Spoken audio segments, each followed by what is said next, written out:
ప్రభుత్వ వైద్య కళాశాల నిర్మాణం తదితర అంశాల్లో అవినీతి జరిగిందని రాజమండ్రి ప్రభుత్వ వైద్య కళాశాలలో ఫ్యాకల్టీ సిబ్బంది కొరత చాలా ఉందని, వైద్య కళాశాల పరిస్థితి ఇలా ఉంటే విద్యార్థులకు మెరుగైన బోధన ఎలా అందుతుందని రాజమహేంద్రవరం సిటీ ఎమ్మెల్యే ఆదిరెడ్డి శ్రీనివాస్ ఆవేదన వ్యక్తం చేశారు. స్థానిక సెంట్రల్ జైల్ ఎదురు రోడ్లో ఉన్న ప్రభుత్వ వైద్య కళాశాలను బుధవారం ఆయన కూటమి నాయకులు, కళాశాల ప్రిన్సిపల్, సిబ్బందితో కలిసి పరిశీలించారు. అనంతరం మీడియాతో మాట్లాడుతూ ప్రభుత్వ వైద్య కళాశాలలో ఫ్యాకల్టీ, ప్రొఫెసర్లు ఇలా 650 మంది సిబ్బంది కావాల్సిన అవసరం ఉందన్నారు. కానీ 338 మంది సిబ్బంది మాత్రమే ఉన్నారని, ఇంకా 314 ఖాళీలు భర్తీ చేయాల్సి ఉందన్నారు. కళాశాలలో మౌలిక వసతులు లేవన్నారు.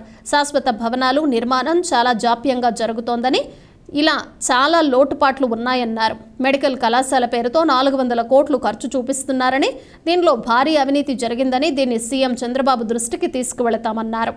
వైద్య కళాశాల పురోగతి, ఇక్కడి సదుపాయాలపై వైఎస్ఆర్సీపీ నేతలు ఎప్పుడైనా సమీక్షించారా అని ప్రశ్నించారు. జియోన్ అందుల పాఠశాలకు వెళ్లి వైఎస్ఆర్సీపీ నాయకులు ప్రతాపం చూపించారని, జియాన్ పాఠశాల వారికి పూర్తిగా తాము న్యాయం చేస్తామన్నారు. టీడీపీ రాష్ట్ర కార్యదర్శి కాశీ నవీన్ కుమార్, బీసీ సాధికార సమితి సెట్టిబలజ విభాగం రాష్ట్ర కన్వీనర్ కుడుపొడి సత్యబాబు, కూటమి నాయకులు మరుకుర్తి రవి యాదవ్, దాస్యం ప్రసాద్, చింతపల్లి నాని, సలాది ఆనంద్, చాపల చిన్నజాజు, వంజరపు శంకర్, కానేటి ప్రభు, కానేటి కృపామణి, ఆడారి లక్ష్మీనారాయణ, వానపల్లి శ్రీనివాస్, భాషా తదితరులు పాల్గొన్నారు. ఒక ప్రొఫెసర్స్ కానీ, అసిస్టెంట్ ప్రొఫెసర్స్ కానీ, అసోసియేట్ ప్రొఫెసర్స్ కానీ, అడ్మినిస్ట్రేటివ్ సిబ్బంది, కాంట్రాక్ట్ ఉద్యోగులు, అవుట్సోర్సింగ్ అందరూ కలిపి 652 మంది కావాలి. ఎక్కడ? ప్రభుత్వ వైద్య కళాశాల రాజమహేంద్రవరం.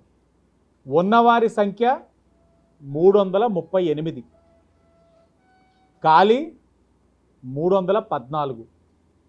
అంటే సుమారు 50% సిబ్బంది కొరత ఉంది. ఇక్కడ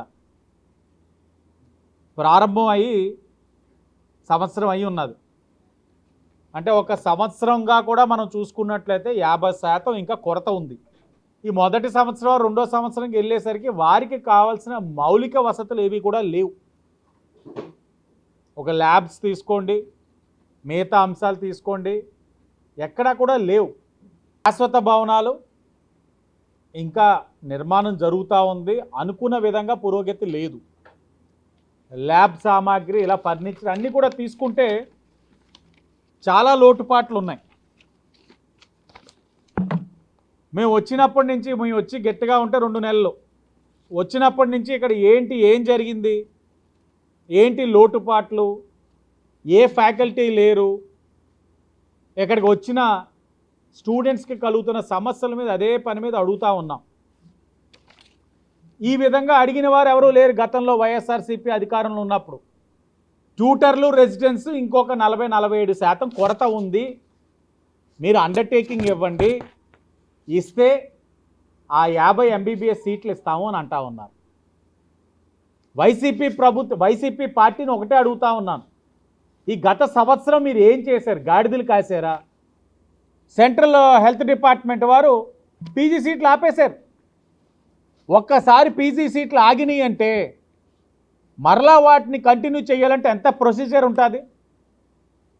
మన రాజమండ్రి హోమియో కాలేజ్ ప్రిన్సిపల్ గారు మా దృష్టికి తీసుకొస్తే, గౌరవ ఎంపీ పురంధేశ్వరి గారి యొక్క సహకారంతో సెంట్రల్ హెల్త్ మినిస్టర్ గారిని కల్పించి ఇక్కడ మన కాలేజ్ ప్రిన్సిపల్ గారిని వెంటనే మార్నింగ్ ఫ్లైట్కి ఢిల్లీకి పంపించి మాట్లాడించడం వల్ల మన రాజమండ్రి కాలేజ్లో 23 పీజీ సీట్లు కదలడం వల్ల ఈరోజు గుడివాడ 23 సీట్లు, కడపలో ఉన్న 7 సీట్లు, మొత్తం 53 సీట్లు కూడా కదిలినాయి. వాళ్ళు ఉన్న ఆన్లైన్లోని వాళ్ళు డిపార్ట్మెంట్ వాళ్ళని క్వశ్చన్ చేసి కమిషనర్ గారిని అండర్టేకింగ్ ఇమ్మన్నారు. మీరు ఈ ఫ్యాకల్టీ షార్టేజ్ అంతా ఫిల్ చేస్తానని అండర్టేకింగ్ ఇవ్వండి, ఈ ఆంధ్రప్రదేశ్ 53 పీజీ సీట్లు మీరు పర్మిషన్ ఇస్తామన్నారు. విద్యార్థుల యొక్క జీవితాలతో ఆడుకున్నారు ఈ వైసీపీ పార్టీ వారు. ఇప్పుడు ఎన్ఎంసీ దగ్గరికి ఈ ఎన్డీఏ కూటమి మంత్రి గారు, ముఖ్యమంత్రి గారు అందరూ దీన్ని సమీక్షించి ఇప్పుడు అండర్టేకింగ్ ఇచ్చి ఈ సమస్యలన్నీ కూడా సరిచేస్తున్నాం. ఎక్కడికక్కడ ప్రొఫెసర్స్ని వేడుకుంటా ఉన్నాం, రండి రాజమండ్రికి, ఈ కాలేజీని మనం బ్రతికించుకోవాలి.